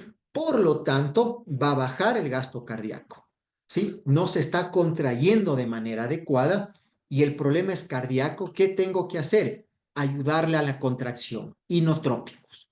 Y la presión sistólica se va a alterar. Entonces, miren, ya nos vamos dando cuenta de las cosas. ¿Cuándo se altera la resistencia sistémica? Y cuando se altera el volumen sistólico secundario a un fallo en la contracción, ¿no es cierto? ¿Cómo falla el corazón en un recién nacido asfixiado? Si se asfixió, sabemos que no hay suficiente aporte de oxígeno a los tejidos. Por lo tanto, ese bebé asfixiado no tiene suficiente perfusión de sus coronarias. Y el niño va a presentar alteración en la contracción cardíaca. La hipoxemia fetal crónica, un recién nacido que está con un monitoreo cardíaco categoría 3 y que no salió rápido, porque eso es una urgencia. Por cualquier motivo no salió rápido. Hipoxemia fetal crónica o un parto expulsivo prolongado. Imagínense, un expulsivo de 2 horas. Eso es catastrófico. No hay un aporte suficiente de oxígeno por 2 horas. No recibe oxígeno el cerebro, no recibe oxígeno las arterias coronarias del bebé, ¿sí? O más aún, una cardiopatía congénita, de las que hablamos de manera inicial, ¿sí? Todo eso va a presentar datos de compromiso hemodinámico y lo conocemos como shock cardiogénico. El obstructivo, ¿qué se obstruye? Obstructivo, algo se obstruye, algo se tapa, se obstruye el corazón. El corazón se rodea de algo, de sangre, se rodea de líquido, se rodea de aire, un neumotórax, etc. Pero evita que este corazón se expanda de manera adecuada. Entonces el corazón se contrae y con cada contracción es peor, porque si es que hay líquido alrededor ya no se puede expandir para una diástole adecuada. Y el problema empieza a llegar en ese momento.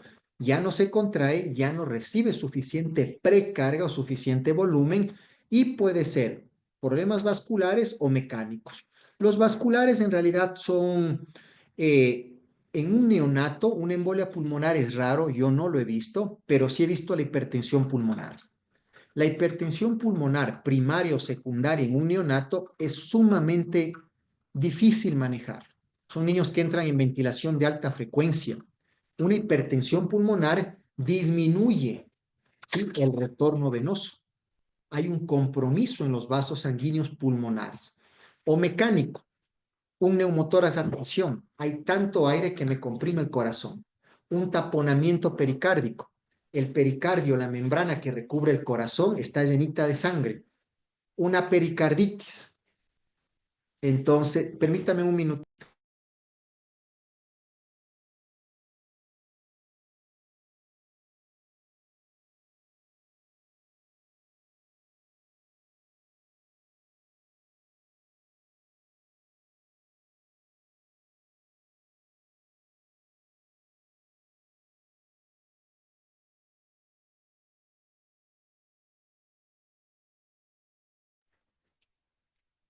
Perfecto, mil disculpas. Entonces, algo que se está tapando al corazón.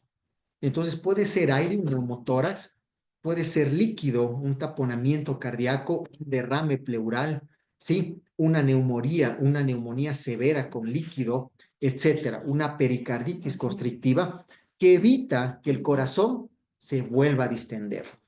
Entonces, todo esto son shocks de tipo cardíaco que está produciéndose en el corazón y tengo que manejarlo con algún medicamento inotrópico que me ayude en el inotropismo cardíaco. ¿Qué es el inotropismo cardíaco? La fuerza de contracción. Le voy a ayudar al corazón a contraerse de manera adecuada. Entonces, eso quiero que lo tengan claro. Cuándo utilizar una cosa, cuándo utilizar otro medicamento y cuándo manejar a estos bebés, porque las cosas son difíciles. ¿Qué puedo utilizar hasta mientras? Doctor, no hay norepinefrina. Hasta que llegue la norepinefrina, no es descabellado utilizar cristaloides. No es descabellado. Pero doctor, el shock no es por hipovolemia. No hay pérdida de líquido. Pero recuerden, que en un shock distributivo puede estar mal distribuido. La sangre está en otro lugar. La puedo reemplazar hasta que llegue la norepinefrina con volumen, ¿sí? Lo correcto es pasar líquidos, volumen, cuando estoy ante un shock hipovolémico. Pero si no tengo o me estoy demorando, puedo utilizar volúmenes. Eso dicen muchas guías, ¿sí? Hasta manejar el problema, ¿sí? Entonces yo, ¿por qué razón? Aquí dice, expansión de volumen, cuando hay evidencia de hipovolemia.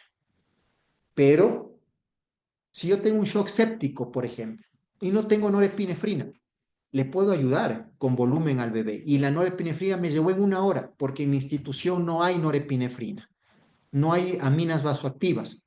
Perfecto, es un criterio, es un criterio. Pero el primer criterio es evidencia de hipovolemia, desprendimiento de placenta, ruptura del cordón umbilical.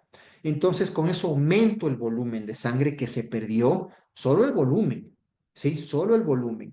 No reemplazo la sangre, a no ser que tenga criterios para administrar concentrados de glóbulos rojos. Si tengo un mejor volumen, mejoro el retorno venoso, o sea, mejoro la precarga. Todos sabemos qué es la precarga. Si tengo una buena precarga, ¿qué pasa? Mejoro el gasto cardíaco. Lo mejor es utilizar solución salina. No puedo, bueno, no es que no puedo. Lo más recomendable es utilizar solución salina. No es recomendable pasar cargas de dextrosa. No, no, al menos en un neonato, no. Una carga de lactato Ringer. Son niños que ya están en acidosis metabólica. Y el lactato Ringer, recuerden, el ácido láctico. Entonces, el lactato Ringer me puede llevar a una acidosis peor de la que ya está ese bebé. Entonces, lo más recomendable es la solución salina, una carga de 10 ml por kilogramo de peso.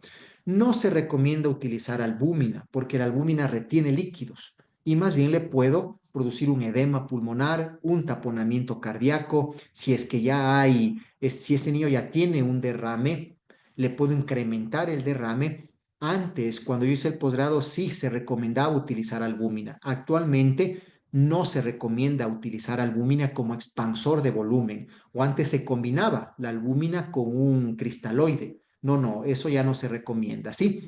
Porque me puede producir retención de líquido y por lo tanto más acidosis metabólica, ¿sí? Y si tengo evidencia de pérdida de volumen por pérdida de sangre y tengo criterios hemodinámicos para transfundir concentrados de glóbulos rojos, lo utilizo. No sé qué glóbulos rojos, RH negativo. Recuerden que es el donador universal, ¿sí? Tengo aquí los, a ver, vamos a ver. Sí, con esto terminamos. ¿Qué horas son? Faltan 3 minutos para las 8. ¿Qué son los agentes inotrópicos y los vasopresores? Como su nombre lo dice, inotrópicos ayudan al inotropismo, o sea, ayudan a la contracción del ventrículo. Y si me ayudan a la contracción del ventrículo, van a mandar mayor volumen sistólico. Y si hay mayor volumen sistólico, va a mejorar la perfusión sistémica. Entonces tenemos inotrópicos, el más utilizado, a ver, ¿dónde está? Ah, acá está, acá está. Ya, el más utilizado es la dobutamina, ¿sí? Es el más utilizado. La epinefrina, aquí yo le he puesto como recomendación, pero no es el primer agente. Tal vez en las áreas de cuidados intensivos pediátricos, pero en las neonatales, lo más recomendable es utilizar como inotrópico la dobutamina para mejorar la disfunción del ventrículo izquierdo. Aumento la contractilidad y mejoro el rendimiento cardíaco. Pero, ¿qué pasa cuando tengo una resistencia vascular sistémica baja? Los vasos sanguíneos de las arterias están laxas totalmente. O sea, hay una vasodilatación y el corazón está funcionando bien. El corazón se contrae bien, hay un buen volumen sistólico, pero el paciente está hipotenso. Su presión arterial diastólica está baja. Lo más recomendable es utilizar una amina vasoactiva y en neonatología la primera opción es la norepinefrina. ¿Sí? Si tengo norepinefrina, el paciente está con norepinefrina, ya le he puesto dobutamina, se sugiere utilizar vasopresina. Yo lo he utilizado unas 2 veces, nada más. Es muy difícil conseguirlo, pero es una opción razonable utilizar vasopresina. El problema de la vasopresina es que recién empieza a actuar a las 4 horas. Entonces, si yo no tengo respuesta con un inotrópico o con una amina, puedo empezar a utilizar vasopresina. Es una opción muy razonable en realidad, ¿sí? Nos vamos a quedar aquí. No, no, permítame, todavía tenemos una diapositiva más antes de iniciar con el concepto de medicamentos, que eso lo vamos a ver conmigo el día miércoles. Mañana les va a compartir, el día de mañana martes y el día jueves, la doctora Susana Palacios les va a compartir las charlas. Conmigo terminamos ahora con teoría de receptores antes de empezar a hablar de dobutamina, dopamina, epinefrina, norepinefrina, y de ahí nos vamos con emergencias y urgencias cardiológicas neonatales. Miren, trazados electrocardiográficos, un tema muy interesante. Vamos a aprender a analizar un electrocardiograma, miren, muy temas muy interesantes eh, que van a ser de mucho provecho. Esto yo les voy a dar el día miércoles, pero ahorita vamos con teoría de receptores. 3 minutos y se acaba. Todos sabemos que el corazón tiene receptores beta. Los receptores beta están en el corazón, beta 1 principalmente. Por lo tanto, ayudan al cronotropismo, o sea, a la frecuencia cardíaca. Cronos de cronometral, frecuencia cardíaca.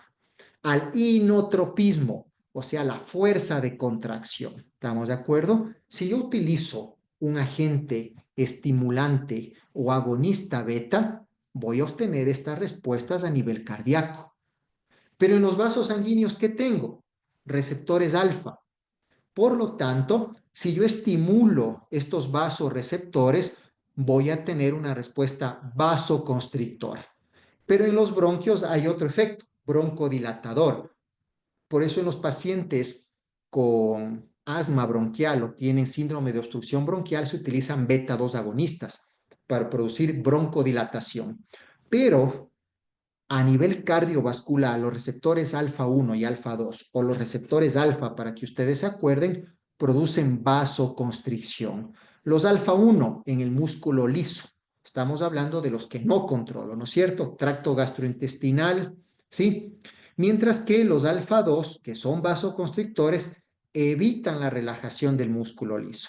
Pero en este caso, estoy hablando a nivel vascular. Necesito que mis vasos sanguíneos aumenten su resistencia para subir la presión arterial. Por lo tanto, doy un agonista alfa, ¿sí? Un medicamento que me estimule los receptores alfa para que aumente las resistencias vasculares, ¿sí? Cuando, ya sabemos, compromiso de la presión arterial sistólica, sospecho de problema cardíaco, que no se está contrayendo bien el ventrículo, le ayudo con su cronotropismo, su fuerza de contracción, dobutamina. ¿Qué pasa si la diastólica está alterada, está baja? Corazón está bien o puede estar bien, no lo sé, pero como la diastólica está baja, le ayudo, estimulo sus receptores alfa con una amina vasoactiva, norepinefrina. ¿Estamos de acuerdo?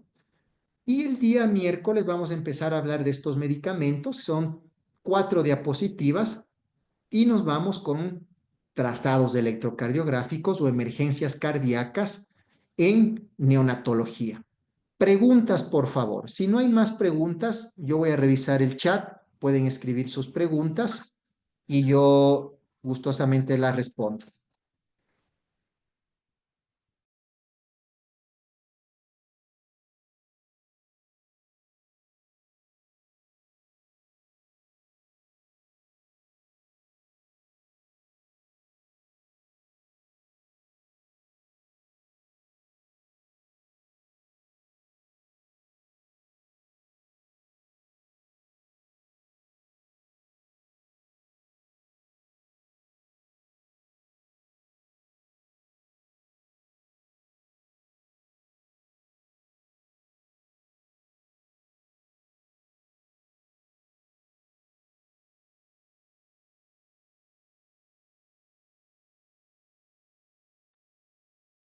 A ver, muy bien. Voy a revisar el chat.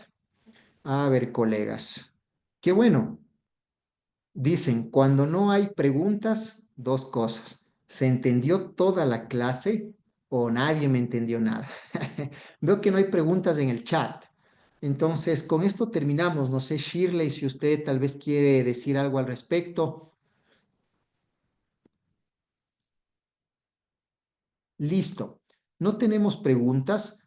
Para mí siempre ha sido un gusto poder compartir con ustedes. Conmigo, por favor, el día miércoles a las 6 de la tarde hasta las 8 de la noche. El día de mañana jueves, el día de mañana martes, perdón, y el día jueves les va a compartir los temas correspondientes la doctora Susana Palacios. Muchísimas gracias. Hasta el día miércoles, por favor. Una buena noche con todos. Muchas gracias, estimado doctor. Pues será hasta el día miércoles con usted. Muchas gracias por compartir sus valiosos conocimientos con nuestros participantes. Al ver que no hay más preguntas, pues sería todo por hoy. Hasta mañana. Muy buenas Hasta noches. mañana. Una buena noche con cada uno de ustedes.